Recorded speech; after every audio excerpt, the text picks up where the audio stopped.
Buonasera e ben ritrovati a 7 Sera. Continuiamo a scoprire un grande sport, ma soprattutto una grande passione, quella dell'equitazione, insieme all'istruttore di equitazione Gian Antonio Scarpa. Ben ritrovato. Grazie. E allora ci siamo lasciati parlando di Graziano Mancinelli, un grandissimo campione italiano con cui lei è cresciuto. Io però ho delle foto veramente meravigliose sue, perché anche lei è stato un grande campione. Mentre continuiamo a raccontare la storia di questa sera, la sua storia e la passione per i cavalli, per il mondo dei cavalli, guardiamo anche un po' di momenti della sua vita.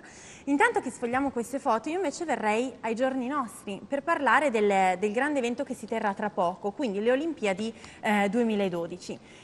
L'Italia come sta? Abbiamo ancora dei grandi campioni? Sono pronti? Abbiamo degli ottimi cavalieri, grandi campioni non lo so. Dalle Olimpiadi siamo esclusi. Ecco. Purtroppo non abbiamo raggiunto la qualificazione, purtroppo.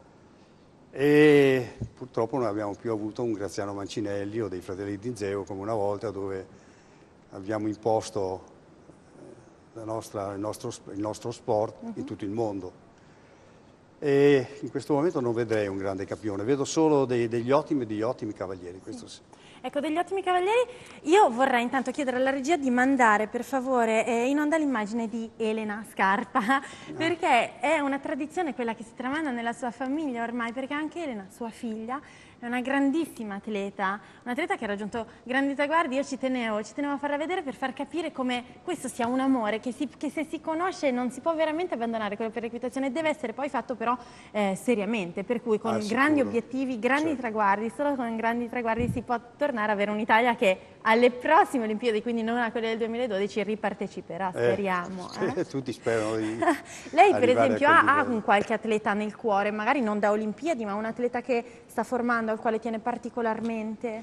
Ho un atleta alla quale tengo particolarmente, che purtroppo è stata molto sfortunata, perché facendo una gita scolastica 2 o 3 anni fa, 4 anni fa forse, ha preso un virus, non so dove, forse in Messico, non mi ricordo bene dove è andata, e da allora non è più stata bene, ha avuto dei problemi grossi e ha dovuto smettere di montare a cavallo. I suoi cavalli li ho tuttora nelle mie scuderie ed era una mazza nella quale avrebbe avuto e ha sicuramente delle possibilità enormi per arrivare. Ancora quando era juniores ha vinto già in campo internazionale, ha vinto dei primi premi in internazionali, che non è una cosa molto semplice. Si chiama Chiara Frare, questa ragazza qua. E ce l'ho molto nel cuore, ecco, credo molto in lei e spero di poterla riavere, riallenare. Mi farla montare molto presto. Speriamo, perché potrebbe essere un sogno che continua. Potrebbe essere una persona un atleta molto importante per l'equitazione. Speriamo, noi da qui le mandiamo un grosso in bocca al lupo. Grazie. E adesso ci tuffiamo in un periodo molto bello, il periodo della dolce vita, un periodo nel quale lei, da grande campione ma anche grande istruttore, la verità, perché ho dei documenti che parlano, questa sera ha incontrato e preparato gli artisti che tutti volevano conoscere, italiani. Allora io vi faccio vedere subito il primo volto, lo riconoscete, lo dica lei, è Walter Chiari. Mio fraterno amico. Suo fraterno amico, ma anche suo grande allievo, perché vi faccio vedere un'altra foto subito. È vero. Eccoci qui. E allora, lei ha conosciuto Walter Chiari perché doveva insegnargli ad andare a cavallo? No, l'ho conosciuto molti anni prima, quando io mi occupavo è stato un periodo della mia vita in cui mi sono occupato anche di giornalismo, facevo il giornalista, e lì in quell'occasione ho conosciuto parecchi personaggi molto importanti. Uno di questi è Walter Chiari, col quale poi ho legato un'amicizia che è durata tutta una vita, e negli ultimi tempi, negli ultimi 2 anni della sua vita, li ha praticamente trascorsi a casa mia, insomma, dove è stato con me, ma è molto vicino. Vorrei far vedere cosa lei è riuscito a far fare a Walter Chiari, prima poi di parlare di questa grandissima amicizia. L'ha reso un cavaliere provetto. Provetto, basta vedere l'espressione della faccia. Era terrorizzato, però stava su. Ho dovuto fare delle battaglie tremende per arrivare. Senta, allora abbiamo detto, è diventato un po' un suo fraterno amico. Sì.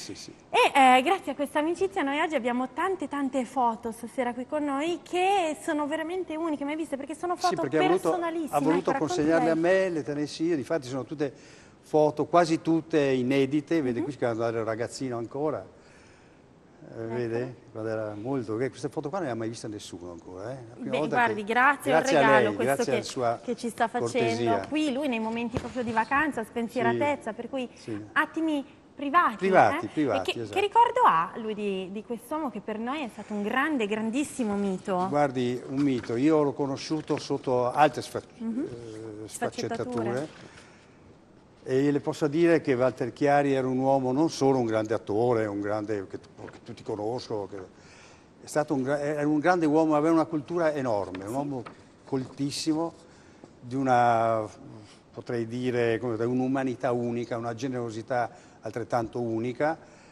È un uomo al quale non si poteva fare a meno di innamorarsi, chiunque si innamorava di lui, non solo le donne, insomma.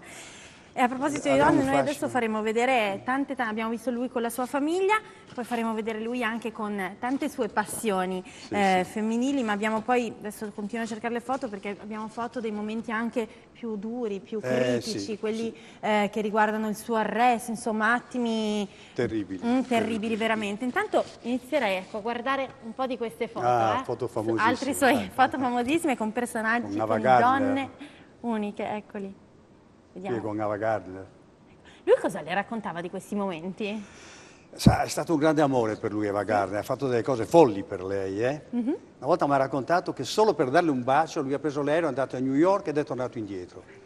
È andato a New York, l'ha baciata e è tornato indietro perché aveva questi gli uomini che sogniamo noi donne, ma ce n'era uno, Walter Chiari. E poi c'era una sola, Ava Gardner. E certo, vabbè, con questo ha tolto le speranze a tantissime signore e signorine. Questo è un grande amore suo, forse uno dei primissimi amori, ed è quello con Lucia Bosè, che era molto molto bella allora, è sempre stata una bellissima donna, ma allora è stata anche Miss Italia. Certo, certo, eccola qui ancora. Sì, quando erano ragazzini, molto giovani. Bellissimo, andiamo un pochino avanti. Ecco, Bel questo periodo. è un momento di una grossa rissa. Grossa rissa perché stava proprio difendendo Ava Gardner dai fotografi e lì c'è stata veramente una scazzottatura, scusi il termine. Una scazzatura, ecco, questo qui è il momento che dicevo prima. Molto brutto, il momento dell'arresto. Che ricordo c'era, ne parlava. Tragico, una cosa pazzesca, ne abbiamo parlato, sono andato a trovarlo anche grazie all'avvocato Roda, che era un nostro comune amico, che è stato l'avvocato che l'ha difeso, ed è stata la debacle sua, insomma, lui da allora non si è quasi più ripreso, e è stata una cosa tremenda, insomma, ecco. Lasci immaginare.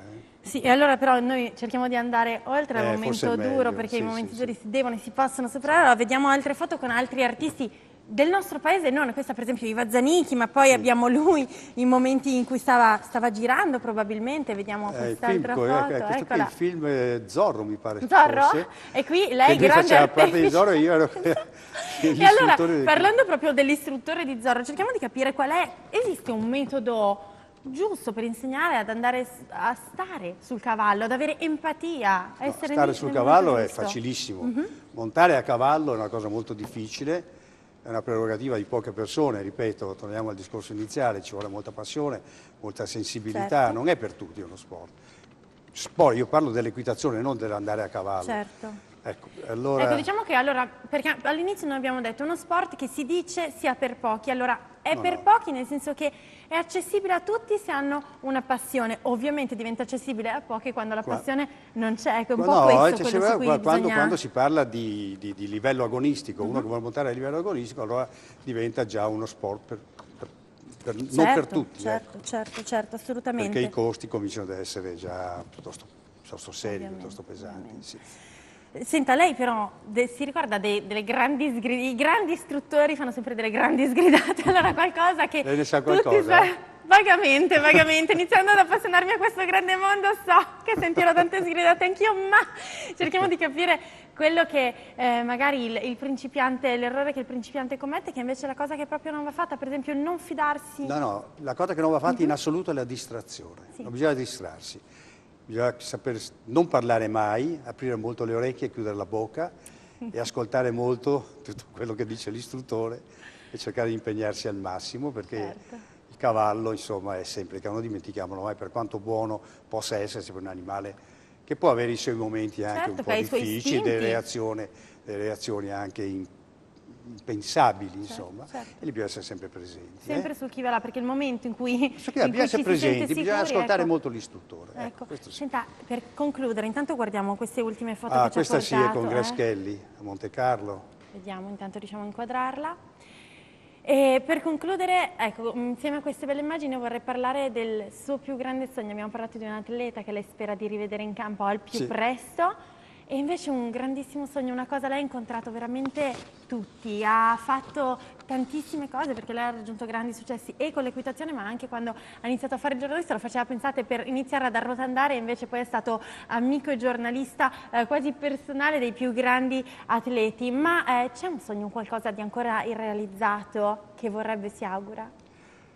Di realizzabile, ma nel campo dello sport? Cioè, nel campo che preferisce lei? Ma diciamo nello sport. Vorrei vedere veramente mia figlia montare un cavallo all'altezza, alla sua altezza, perché mi passi l'immodestia.